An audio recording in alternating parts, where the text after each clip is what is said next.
नमस्कार, म मदन खाती। नमस्कार, म अनिस्मा बस्नेत। राति 8 बजेको जनता समाचारमा स्वागत छ। सबैभन्दा पहिले प्रमुख समाचार। आफ्नो पार्टी छिट्टै सरकारमा जाने नेकपा एकीकृत समाजवादीका अध्यक्ष नेपालको भनाई, देशलाई परिवर्तनको दिशामा हिँडाउने दाबी।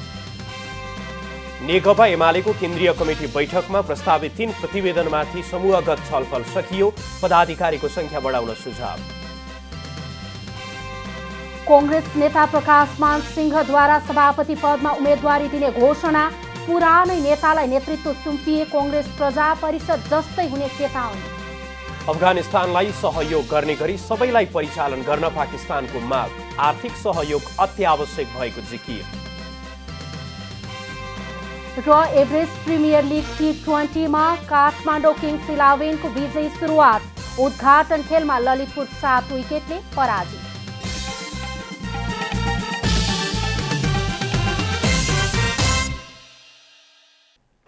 जनता समाचारमा अब पूरा समाचार।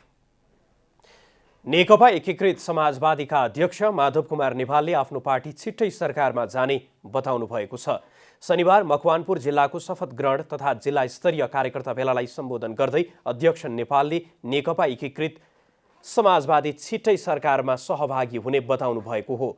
उहाँले आफ्नो पार्टी देशलाई परिवर्तनको दिशामा हिँडाउन, लोकतन्त्रलाई जोगाउन र देशको प्रतिष्ठा बचाउनमा क्रियाशील हुने पनि बताउनुभयो। 5वटा पार्टीका आगुवाहरूसँग बसेर कसरी सहकार्य गर्ने, यसबारेमा सहकार्यको संस्कृति विकास गर्नुपर्नेछ। मिलेर अगाडि बढ्ने, राम्रो कामका लागि, असल कामको लागि। यस अर्थमा पनि हामी केन्द्रबाट तलसम्म जानेछौँ। भोलि प्रदेशमा हामीले सरकार बनाइसकेपछि त्यस सरकारलाई पनि सामूहिक रूपमा नै चलाउन चाहन्छौँ। अध्यक्ष नेपालले गठबन्धनका बीचमा सहकार्यको संस्कृति विकास गर्ने पनि बताउनु भएको छ। गठबन्धनसँग मिल्दै प्रदेशमा पनि संयुक्त सरकार चलाउने उहाँको भनाइ छ। नेकपा एमालेको केन्द्रीय कमिटी बैठकमा प्रस्तावित 3 प्रतिवेदनमाथि समूहगत रूपमा छलफल गरी सुझाव दिने कार्य सकिएको छ। बैठकमा प्रस्तावित राजनैतिक, सांगठनिक र विधान मस्यौदाको प्रतिवेदनमा समूहगत छलफल चलेको थियो। छलफलमा पदाधिकारीको संख्या बढाउन र कार्यकारी पदमा 2 वर्षीय कार्यकालको प्रावधान लागू गर्नुपर्ने सुझाव आएको छ। आजको बैठकबाट 3वटै प्रतिवेदन पारित गरिने बताइएको भए पनि बैठक भोलिसम्मका लागि लम्बिएको छ। विशेष गरिकन अब प्रादेशिक संरचनामा हामी गएको हुनाले अलिकति उपाध्यक्षको व्यवस्था चाहिँ प्रादेशिक ढङ्गले गर्ने कि 7वटा प्रदेशमा भन्ने सुझावहरू छन्। एउटा व्यक्ति हाम्रो चाहिँ नि 2 कार्यकालभन्दा बढी कार्यकारी पदमा नरहने हाम्रो अहिलेको यो जुन विधान हामीले कार्यान्वयन गरेका छौँ त्यसमा पनि छ र 70 वर्षको उमेर हद पनि हाम्रो विधानमा कायम नै छ र त्यसलाई कायमै राखेर जानुपर्छ भन्ने अधिकांशको सुझाव छ। बैठकमा विभिन्न समूहहरूले पार्टीले आर्थिक रूपान्तरणको एजेन्डामा विशेष जोड दिनुपर्ने बताएको नेता योगेश भट्टराईले जानकारी दिनुभयो। नेपाली समाजमा रहेका कतिपय पछौटे सांस्कृतिक पक्षहरू छन्, सामाजिक पक्षहरू छन् र कतिपय पछौटे आर्थिक प्रणालीहरू छन्। ती कुरामा रूपान्तरण गर्दै र क्रान्तिका उपलब्धिहरूलाई संस्थागत र सुदृढ गर्दै समाजवादको आधार निर्माण गर्ने कुरालाई पार्टीको कार्यदिशाको रूपमा अगाडि बढाउनुपर्छ भन्ने धेरै टोलीका साथीहरूको सुझाव यो आएको छ। नेकपा एमाले आगामी असोज 15 देखि 17 गतेसम्म गर्ने भनिएको विधान महाधिवेशनको तयारी स्वरूप अध्यक्ष ओलीले पेश गर्नुभएको राजनैतिक प्रतिवेदन, महासचिव ईश्वर पोखरेलले पेश गर्नुभएको सांगठनिक प्रतिवेदन र उपमहासचिव विष्णु पौडेलले पेश गर्नुभएको विधान मस्यौदा प्रतिवेदनमाथि नेकपा एमालेको केन्द्रीय कमिटीमा छलफल चलिरहेको छ। सो बैठकले अधिवेशनमा पेश गरिने नेकपा एमाले भित्रको निर्वाचन प्रणाली, पदाधिकारीको संख्या लगायतका विषयको टुङ्गो लगाउने पनि बताइएको छ। प्रमुख प्रतिपक्षी दल नेकपा एमालेका उपमहासचिव विष्णु पौडेलले सरकारले गौतम बुद्ध अन्तर्राष्ट्रिय विमानस्थल निर्माणको काममा अवरोध गरिरहेको आरोप लगाउनु भएको छ। उपमहासचिव पौडेलले सो विमानस्थलको दोस्रो चरणको काम तत्काल अघि बढाउन पनि सरकारसँग माग गर्नुभएको छ। रूपन्देहीको भैरहवामा निर्मित उद्योग व्यापार संगठनको कार्यालय भवनको शनिबार उद्घाटन गर्दै उहाँले सो विमानस्थलको कामलाई अघि बढाउनका लागि एसियाली विकास बैंकसँग शीघ्र सम्झौता गरेर बजेटको आवश्यक व्यवस्था मिलाउन पनि सरकारलाई ढिलाइ नगर्न सचेत गराउनु भएको छ। उपमहासचिव पौडेलले सो विमानस्थलको दोस्रो चरणको काम अविलम्ब गराउन दबावकारी भूमिका निर्वाह गर्न पनि स्थानीयवासीलाई आह्वान गर्नुभयो। सेकेन्ड इन्टरनेसनल एयरपोर्टको चाहिँ सेकेन्ड फेजको काम सम्पन्न गर्नका निम्ति सरकारलाई बिना आनाकानी यो चाहिँ काउन्टर पार्ट फन्ड सुनिश्चित गर्न, एडिबीसँग शीघ्र सम्झौता गर्न र नयाँ ढङ्गले त्यो यो चाहिँ सेकेन्ड फेजको काम सुरु गर्नका निम्ति अगाडि बढाउनका निम्ति हामीले चाहिँ दबावकारी भूमिका निर्वाह गर्नुपर्ने आवश्यकता हुनसक्छ। हामी आफ्नै तर्फबाट पनि पहल गर्नेछौँ। स्तरोन्नतिका लागि छुट्याइएको बजेट सरकारले कटौती गरेको भन्दै असन्तुष्टि समेत जनाउनुभयो।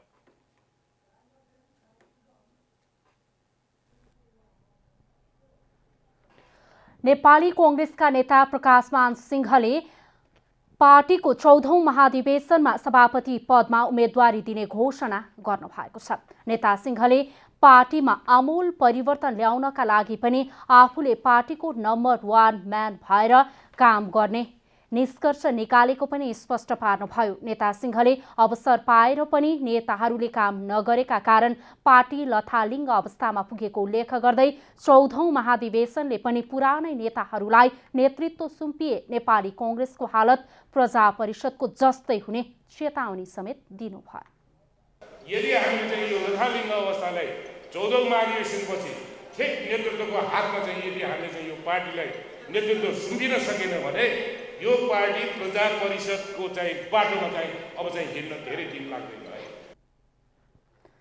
नेता सिंहले आफूले उपसभापति महामन्त्री भएर पार्टीमा काम गरिसकेकाले पनि अब सभापतिमा उम्मेदवारी दिने योजना बनाएको तर्क समेत गर्नुभयो। नेता सिंहले पार्टी नेतृत्वले 14औं महाधिवेशनको मिति फेरि पनि सार्ने षड्यन्त्र गरिरहेको भन्दै आक्रोश समेत व्यक्त गर्नुभएको छ।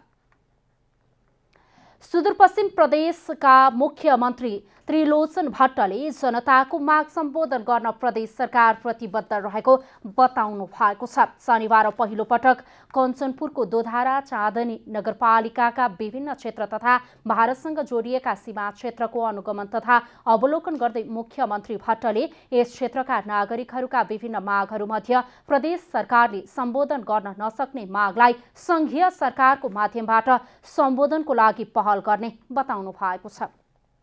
हाम्रो कृषि राज्य मन्त्री पनि भएको हुनाले उहाँले पनि धेरै यहाँको लागि यहाँको विकासको लागि लागिराख्नु भएको छ र यसमा प्रदेश सरकारले सञ्चालन गरेका योजनाहरू र अब सञ्चालन गर्नुपर्ने योजनाहरूको लागि प्रदेश सरकार एकदम तदारुकताको साथमा अगाडि बढिरहेको छ र यहाँ हामीले गर्नुपर्ने कामहरूमा कुनै कमी रहँदैन। मुख्यमन्त्री भट्टले विभिन्न योजना तथा महाकाली 4 लेनको पुल, उद्योग सुक्खा बन्दरगाह निर्माण स्थल, नगर क्षेत्रभित्र निर्माणाधीन चक्रपथ लगायत प्रदेश सरकारले सञ्चालन गरिरहेका योजनाहरूको पूर्णताका लागि तदारुकताको साथ अघि बढिरहेको र यसमा कुनै कमी नहुने प्रतिबद्धता समेत व्यक्त गर्नुभयो।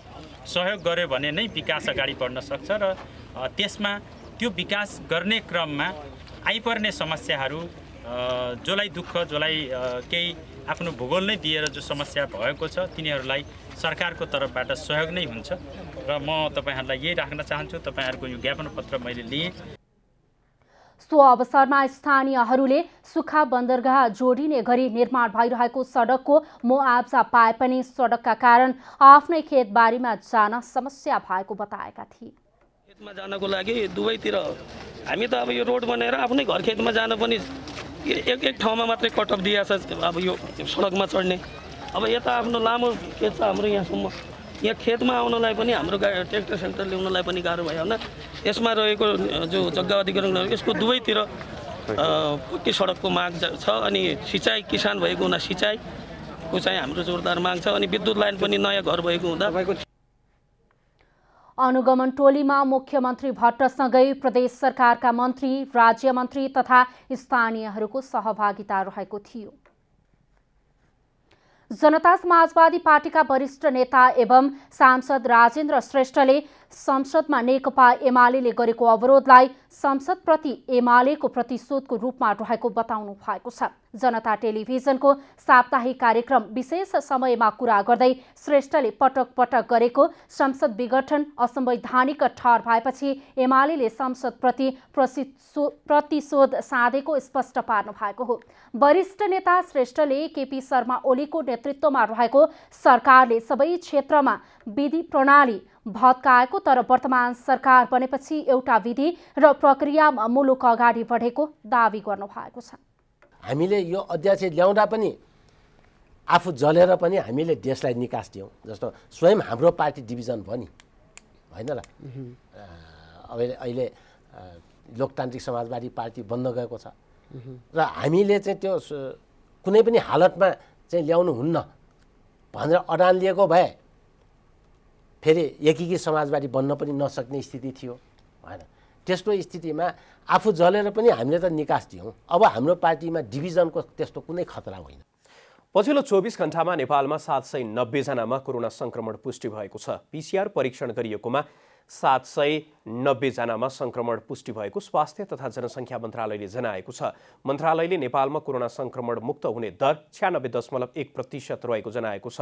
पछिल्लो 24 घण्टामा 1371 जना कोरोना मुक्त भएको स्वास्थ्य मन्त्रालयले जानकारी दिएको छ। यसैगरी पछिल्लो 24 घण्टामा 6 जना संक्रमितको मृत्यु भएको छ। हालसम्म 11,087 जना संक्रमितको मृत्यु भइसकेको छ। साथै पछिल्लो 24 घण्टामा 2,16,725 जनाले कोरोना विरुद्धको खोप लगाएका छन्। अहिले देशभर 19,700 जना कोरोनाका सक्रिय संक्रमित रहेको मन्त्रालयको तथ्याङ्क छ। चितवनमा कोरोना संक्रमणको ग्राफ ओह्रालो लाग्दै गएको भए पनि कोरोना संक्रमणको जोखिम भने कायमै रहेको छ।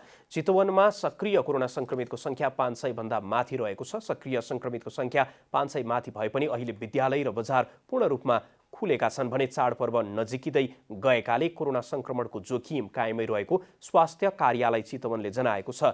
कोरोनाका गम्भीर प्रकृतिका बिरामी घट्दै जानु र मृत्यु दरमा कमी आउनुले पनि कोरोनाको संक्रमण दर घटेको स्वास्थ्य कार्यालय चितवनले बताएको छ।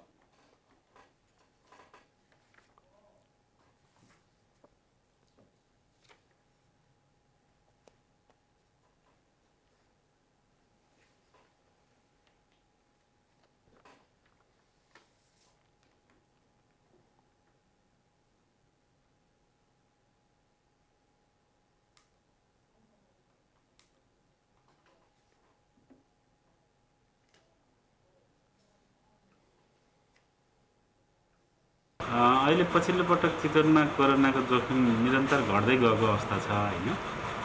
तथापि अझै पनि हाम्रो सक्रिय सङ्क्रमित 500 भन्दा माथि छन् र अहिले हामीले 2-3टा तरिकाले विश्लेषण गरिरहेका छौँ डाटालाई।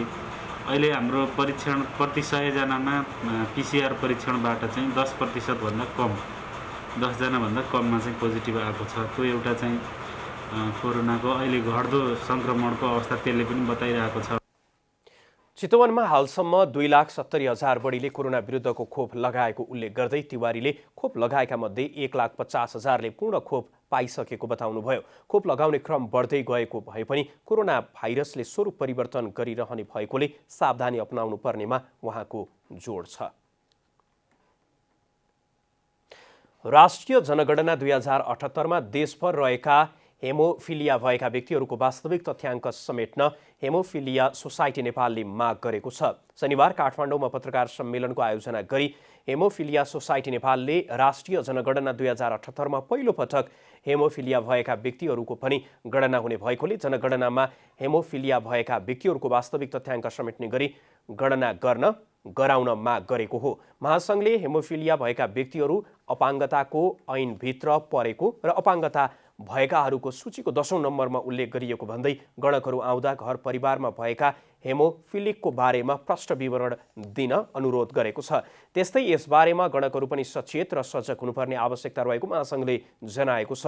महासङ्घका महासचिव दीपक नेउपानेले वास्तविक तथ्याङ्क समेट्न तथा गणक र सुपरिवेक्षकहरूलाई आवश्यक तालिम उपलब्ध गराउन माग गर्नुभयो। राष्ट्रिय जनगणना 2078 मा मुलुकभर रहेका हेमोफिलिकको वास्तविक तथ्याङ्क समेट्नुपर्ने माग नेपाल हेमोफिलिया सोसाइटीले गरेको छ। प्रत्येक घर परिवारमा गणक र सुपरिवेक्षक आउँदा हेमोफिलिया र हेमोफिलिया युक्त व्यक्तिको बारेमा आवश्यक विवरण एवं जानकारी उपलब्ध गराउन हुन सम्पूर्णमा हार्दिक अनुरोध गर्दछौँ। हेमोफिलिया अनुवंशीय असरका कारण रगतमा हुने फ्याक्टर कम भई रगत जम्ने कार्यमा समस्या उत्पन्न हुन गई रक्तस्राव हुने शारीरिक अवस्थाको व्यक्ति भनी सरकारले परिभाषा गरेको छ। हेमोफिलिया भएको व्यक्तिमा कुनै पनि कारणले आन्तरिक वा बाह्य रक्तस्राव भयो भने रगत नथामिने हुने, रक्तस्राव रोक्न प्लाज्मा वा एन्टी हेमोफिलिक फ्याक्टर नै उपलब्ध गराउनु पर्ने चिकित्सकहरूले बताउने गरेका छन्। विश्व हेमोफिलिया महासङ्घको तथ्याङ्क अनुसार प्रति 5000 पुरुष जन्मेकोमा 1 जना हेमोफिलिया समस्या लिएर जन्मन्छन्। नेपालमा करिब 3000 हेमोफिलिया युक्त व्यक्ति रहेको अनुमान गरिएको र हेमोफिलिया सोसाइटी नेपाल मार्फत हालसम्म 750 जना हेमोफिलिया युक्त व्यक्तिको पहिचान भएको बताइएको छ।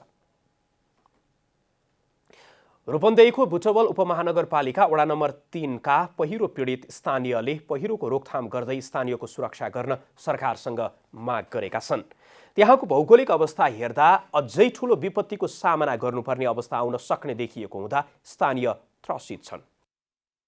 रूपन्देही जिल्लाको बुटवल उपमहानगरपालिका वडा नम्बर 3 स्थित ज्योति नगर र लक्ष्मी नगरमा असोज 4 गते गएको पहिरोले निकै क्षति पुर्याएको छ। स्थानीयको 3 दर्जन भन्दा बढी घर भवनमा क्षति पुगेकाले विस्थापित भएका छन् भने धन जनको समेत क्षति भएको छ। तर त्यहाँको भौगोलिक अवस्था हेर्दा स्थानीयलाई भविष्यमा आइपर्ने विपत्तिको चिन्ताले पनि उत्तिकै सताएको छ। पहिरोका कारण ज्योति नगर र लक्ष्मी नगरका सयौं घरहरू जोखिममा परेका छन्। अहिले विस्थापित परिवारको व्यवस्थापनमा समस्या परेको छ। अहिले पहिरोको कारण घरबहार विहीन हुँदा पनि स्थानीय सरकार तथा प्रशासनले सहयोग नगरेको स्थानीयले गुनासो गरेका छन्। अझै पनि ठूलो पहिरोको सम्भावना रहेकाले पहिरोको उचित रोकथाम तथा न्यूनीकरण गर्दै स्थानीयको जनधनको रक्षा गर्न माग गरेका छन्। स्थानीय सरकारले मात्रै व्यवस्थापन गर्न नसक्ने भन्दै प्रदेश र केन्द्र सरकारले पनि बस्तीको सुरक्षाको लागि ध्यान दिनुपर्ने स्थानीयको माग छ। अहिले चाहिँ पहिलो लटको जुन पहिरो आउँदाखेरि स्थानीय प्रशासनबाट कुनै सुनवाई भएको थिएन, कुनै सहयोगहरू भएको देखिएन। हल्का फटाफट टालटुल गर्ने काम मात्र हुन पुग्यो। हामीले बारम्बार रिक्वेस्ट गऱ्यौँ, यसलाई चाहिँ सकभर सजिलो वातावरण बनाइदिनु पर्यो। यसको माथिको अवस्था गरेर हेर्दाखेरिमा यसले कुनै दिन अझै अल्पनीय घटनाहरू घटाउन सक्ने सम्भावना छ। यसलाई सानोतिनो उसले चाहिँ यो रोक्ने अवस्था छैन माथिको। यसलाई चाहिँ यो स्थानीय सरकारको काबुभन्दा यो बाहिर भइसकेको छ। प्रदेश र केन्द्रले नै केही पहल गर्यो भने यसको सम्भावना छ यो बस्ती जोगाउनलाई।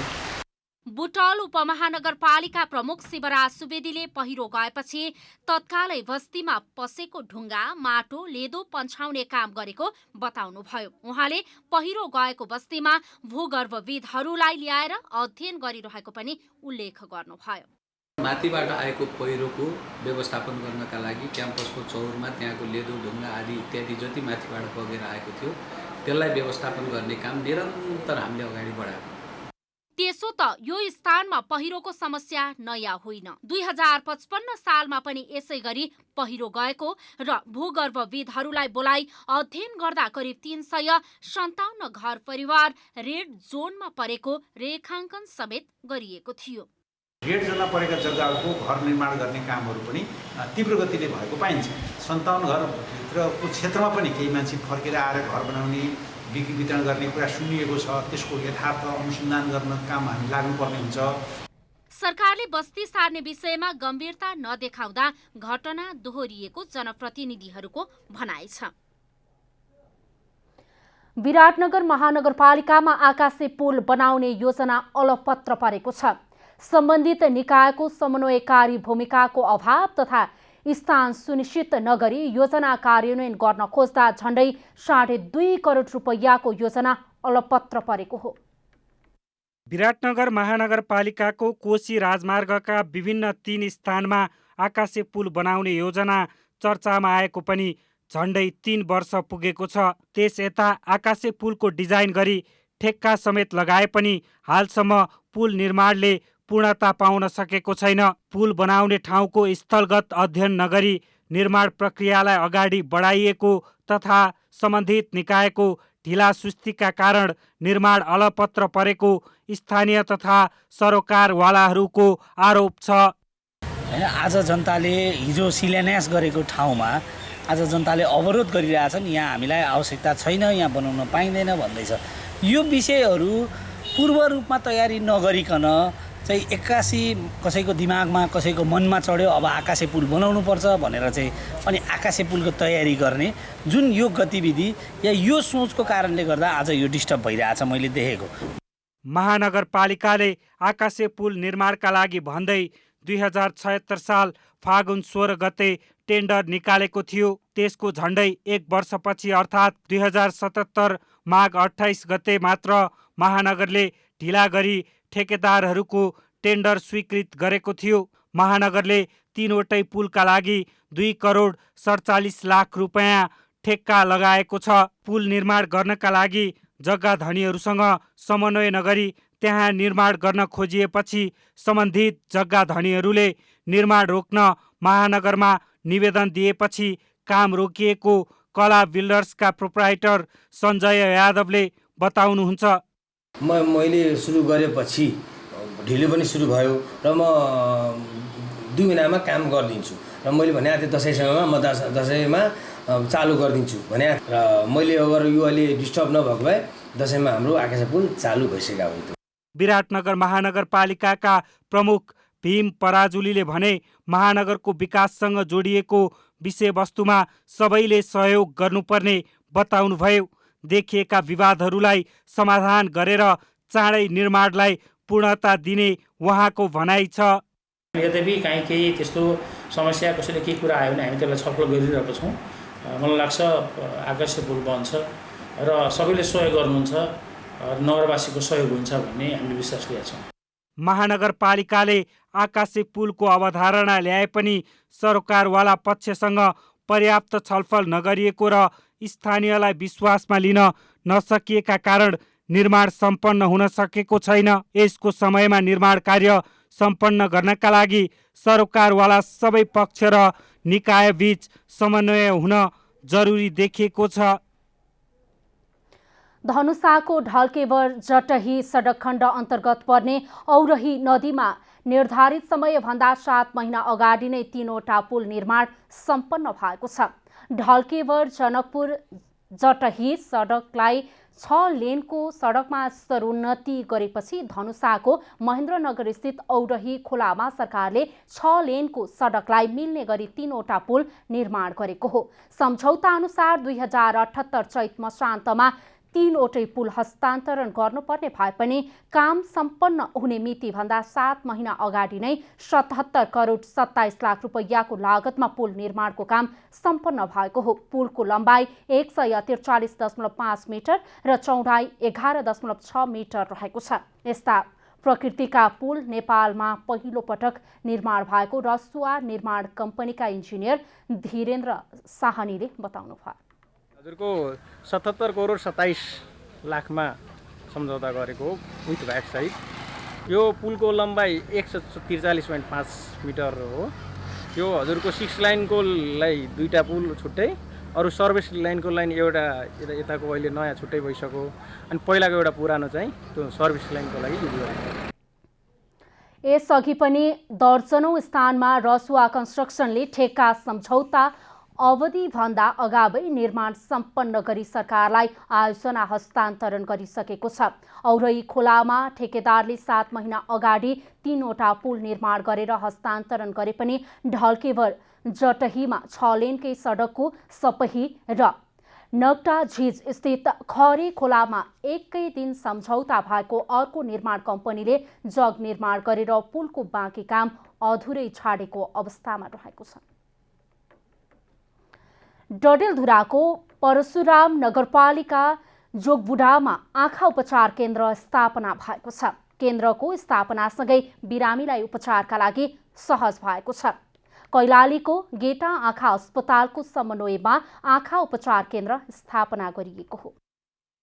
जिल्लाको भित्री मधेस क्षेत्रमा पर्ने परशुराम नगरपालिकाको लालढुङ्गा स्थित जोगबुढा अस्पतालको परिसरमै आँखा उपचार केन्द्र स्थापना गरिएको छ। लालढुङ्गामा आँखा उपचार केन्द्र स्थापना भएपछि परशुराम नगरपालिका र अलिताल गाउँपालिकाका स्थानीयलाई सहज भएको छ। सामान्य आँखा चेक जाँचकै लागि डडेलधुरा सदरमुकाम तथा प्रदेश राजधानी धनगढी पुग्नुपर्ने बाध्यता समेत टरेको छ।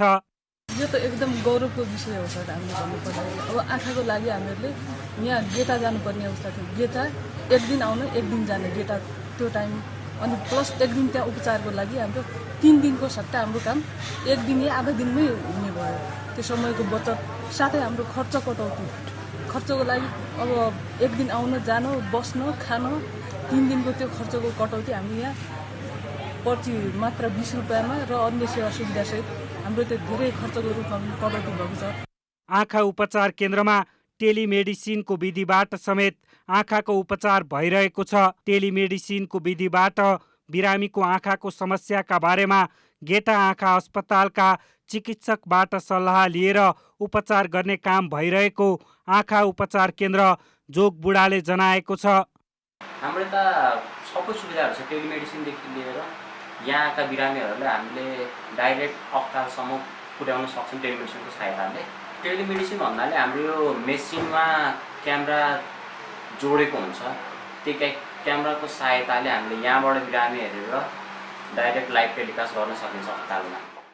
आँखा उपचार केन्द्रमा अहिले दैनिक 10 देखि 15 जना आँखाका बिरामीहरू उपचारका लागि पुग्ने गरेका छन्। उपचार केन्द्रसम्म पुग्न तथा आँखाको समय समयमा चेक जाँच गर्नुपर्छ भन्ने जनचेतना फैलाउन आवश्यक छ। डडेलधुराबाट ललित बोहराको रिपोर्ट। अब आर्थिक समाचार। आर्थिक समाचारका साथमा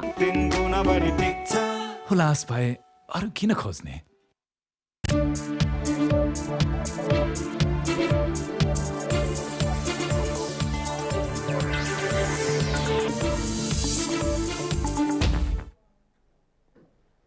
नेपालीहरूको महान चाड दशैं, तिहार र छठ पर्व नजिकिएसँगै काठमाडौँ महानगरपालिकाले बजार अनुगमनलाई तीव्रता दिएको छ। महानगरपालिकाले शनिबार काठमाडौँको सामाखुसीका खाद्यान्न, खुद्रा तथा थोक बिक्री केन्द्रहरूका साथै केही मिठाई पसलहरूको अनुगमन गरेको हो। विभिन्न नियमनकारी निकायको सहकार्यमा काठमाडौँ महानगरपालिकाले यस वर्ष पनि बजार अनुगमन सुरु गरेको छ। चाडपर्वका बेला हुने कालोबजारी, महँगी, म्याद गुज्रिएको सामानले गर्दा चाडपर्वको समयमा कोही पनि नागरिक मर्कामा नपरुन् भनेर अनुगमन सुरु गरिएको हो। अनुगमनको समयमा बजार भाउ, उत्पादन मिति, नापतौल सामग्री साथसाथै कागज पत्रहरूको समेत निरीक्षण गरिएको छ। शनिबार गरिएको अनुगमनमा नापतौलको यन्त्रहरूमा पनि कुनै समस्या नदेखिए तापनि पुनः एकपटक नापतौल यन्त्रहरू जाँच गराएर मात्र प्रयोग गर्न गोविन्द पहाडीले सुझाव दिनुभएको छ। म विशेषतः नापतौल विभागबाट भएको हुनाले नापतौल सम्बन्धी यन्त्रहरू मैले हेरेँ। यहाँ गरिएको अनुगमनहरूमध्ये सबै ठिकै देखियो। जति पसलले हेरियो सबैमा नापतौलका यन्त्रहरू सबै नामाङ्कन गराएको, जाँच गराएको सबै देखियो। अनुगमनका क्रममा केही पसलहरूमा म्याद सकिएको सामान पाइएको छ, तर अनुगमन टोलीले पहिलो पटकलाई चेतावनी दिएर छोडेको छ। पुनः गल्ती भेटिए कारवाही गर्ने कृषि विभागका प्रमुख हरिबहादुर भण्डारीको भनाइ छ।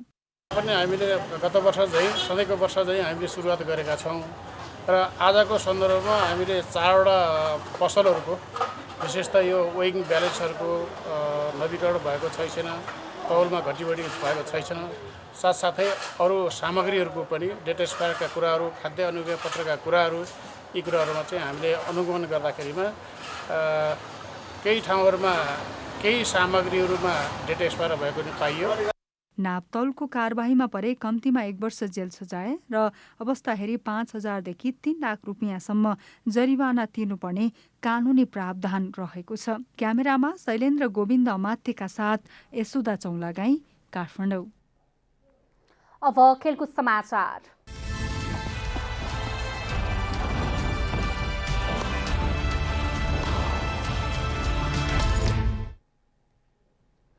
काठमाडौँ किङ्स 11ले चौथो संस्करणको Everest premier league APL T20 क्रिकेटमा विजयी सुरुवात गरेको छ। टेउ क्रिकेट मैदानमा शनिबार भएको उद्घाटन खेलमा साबिक विजेता ललितपुर प्याट्रियट्सलाई 7 विकेटले पराजित गर्दै काठमाडौँले सुखद सुरुवात गरेको हो। ललितपुरले दिएको 158 रनको लक्ष्य काठमाडौँले 14 ओभर 2 बलमा 3 विकेट गुमाएर पूरा गर्यो। काठमाडौँको जितमा रायन ब्रुल र रहमानुल्ला गुरबाजले अर्धशतकीय इनिङ्स खेले। रायनले अभिजित रहँदै 73 रन जोडे। उनले 34 बलमा 3 चौका र 7 छक्का प्रहार गरे। उनी प्लेयर अफ द म्याच समेत चुनिए।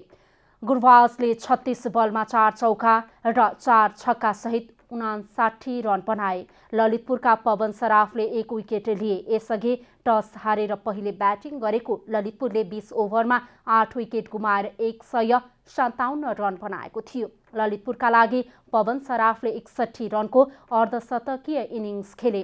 पहिलो बलमै कप्तान कुशल पोर्तेललाई 0 रनमा गुमाएको ललितपुरका लागि पवनले 44 बलमा 5 चौका र 4 छक्का प्रहार गरे।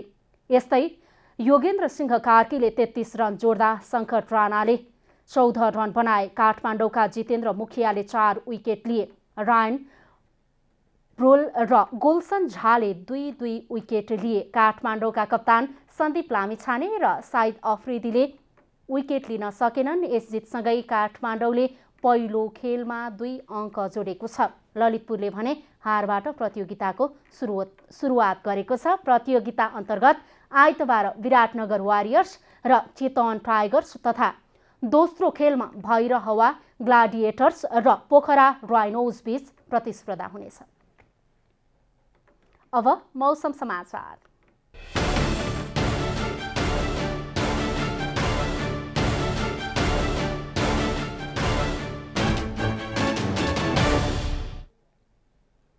हाल देशभर मौसम आंशिकदेखि सामान्यतया बदलिरहेको छ। आज राति पनि देशभर मौसम आंशिकदेखि सामान्यतया बदलिरहे केही स्थानहरूमा मेघगर्जन चट्याङसहित हल्कादेखि मध्यम वर्षाको सम्भावना रहेको जल तथा मौसम पूर्वानुमान महाशाखाले जनाएको छ। अब देशभरका विभिन्न स्थानका मौसम सम्बन्धी थप विवरण।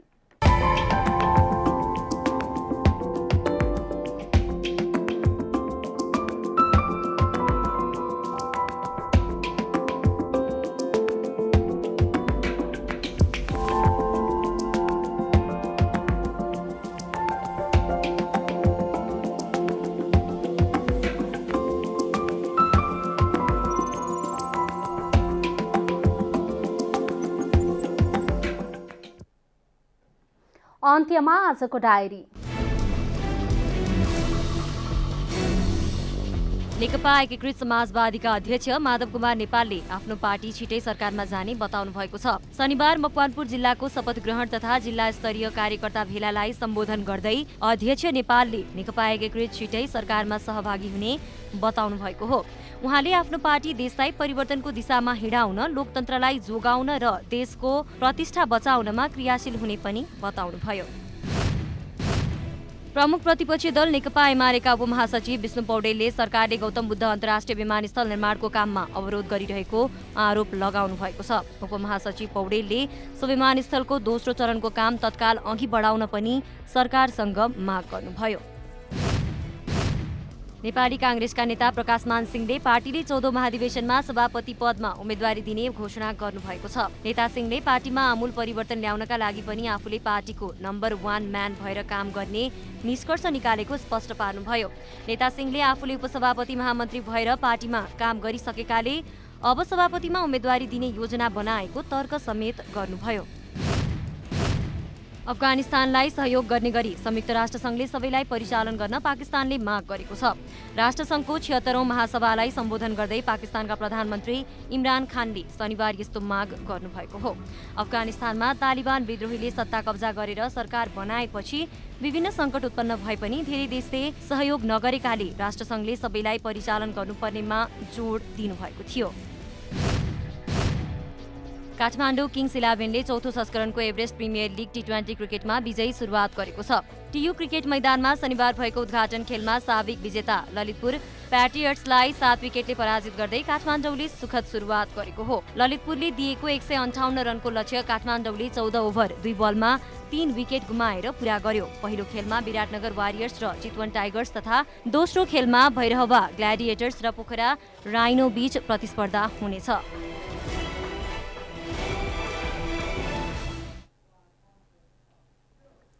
जनता समाचार अहिलेलाई यति नै। जनताद्वारा जनताका लागि प्रसारित जनता टेलिभिजनका कार्यक्रमहरू युट्युब, ट्विटर, फेसबुक र हाम्रो वेबसाइट जनतासमाचार.com मा पनि पढ्न र हेर्न सक्नुहुनेछ।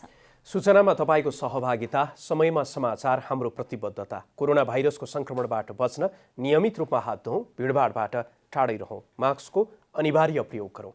नमस्कार।